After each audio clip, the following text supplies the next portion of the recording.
اعوذ باللہ من الشیطان الرجیم بسم اللہ الرحمن الرحیم۔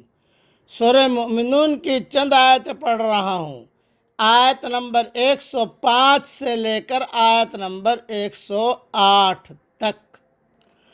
الم تکن آیاتی تتلی علیکم فکنتم بہا تکذبون۔ کیا تم کو میری آیتیں پڑھ کر نہیں سنائی جاتی تھی تو تم ان کو جھٹلاتے تھے؟ قالوا ربنا غلبت علینا شقوتنا وکنا قوما ضالین۔ وہ کہیں گے کہ ہمارے پیارے رب، ہماری بدبختی نے ہم کو گھیر لیا تھا اور ہم گمراہ لوگ تھے۔ ربنا اخرجنا منها فإن عدنا فإنا ظالمون۔ اے ہمارے رب، ہم کو اس سے نکال دیجئے، پھر اگر ہم ایسا دوبارہ کریں تو بے شک ہم ظالم ہیں۔ قال اخسئوا فیہا ولا تکلمون۔ اللہ کہے گا دور ہو، اسی میں پڑے رہو، یعنی جہنم میں پڑے رہو اور مجھ سے بات نہ کرو۔ تھوڑی سی اس کی تشریح سن لیجیے۔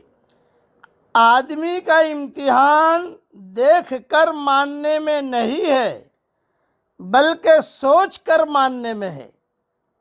طالب علم کی جانچ پرچہ آؤٹ ہونے سے پہلے کی جاتی ہے۔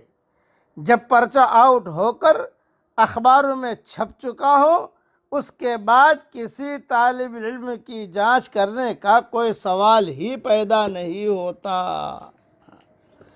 اس لیے یہ وقت دنیا چھوڑ کر آخرت میں جانا ہے۔ یہ وہاں کی ساری باتیں بتائی جا رہی ہیں۔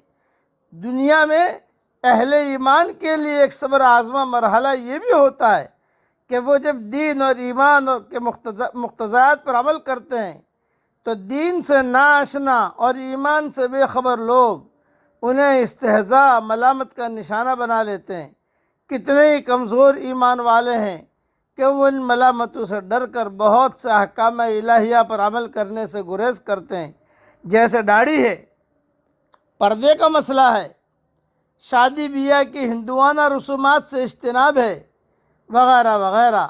خوش قسمت ہے وہ لوگ جو کسی بھی ملامت کی پرواہ نہیں کرتے اور اللہ اور رسول کی اطاعت سے کسی بھی موقع پر انحراف نہیں کرتے۔ وَلَا يَخَافُونَ لَوْمَةَ لَائِمٍ۔ اللہ تعالیٰ قیامت والے دن انہیں اس کے بہترین جزا عطا فرمائے گا، دینداروں کو، اور انہیں کامیابی سے سرفراز کرے گا، جیسا کہ اللہ تعالیٰ بار بار قرآن میں بتا رہے ہیں۔ بس اللہ تعالیٰ ہمیں نیک بنائے، دیندار بنائے، اور برے کام کرنے سے اللہ تعالیٰ حفاظت فرمائے۔ اور سب سے بڑی دھمکی کیا؟ کافر جب جہنم سے نکلنے کی آرزو کریں گے تو انہیں جواب ملے گا کہ اب تو تم اسی میں ذلت کے ساتھ پڑے رہو۔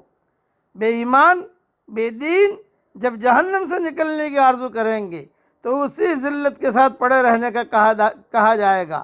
خبردار، اب یہ سوال مجھ سے نہ کرنا۔ یہ کلام رحمان ہوگا جو جہنمیوں کو ہر خیر سے مایوس کر دے گا۔ اللہ تعالی ہمیں بچائے۔ اے رحمتوں والے اللہ، اے رحمتوں والے اللہ، ہمیں اپنے رحم کے دامن میں چھپا لے اور اپنی ڈانٹ ڈپٹ اور غصے سے بچا لے۔ یہ میں دعا کر رہا ہوں، پھر سے دعا میرے ساتھ پڑھ لیجئے۔ اے رحمتوں والے اللہ، ہمیں اپنے رحم کے دامن میں چھپا لے اور اپنی ڈانٹ ڈپٹ اور غصے سے بچا لے۔ اب پڑھ لیجئے میرے ساتھ۔ حسبنا اللہ ونعم الوکیل، حسبنا اللہ ونعم الوکیل، حسبنا اللہ ونعم الوکیل۔ اللہ تعالی ہم سب سے راضی ہو جائے، دین پر چلنے کی اللہ ہم سب کو توفیق دے، اور بے دینی سے، گناہوں سے اللہ تعالی ہم سب کی پوری پوری حفاظت فرمائے۔ آمین۔ وآخر دعوانا ان الحمد للہ رب العالمین۔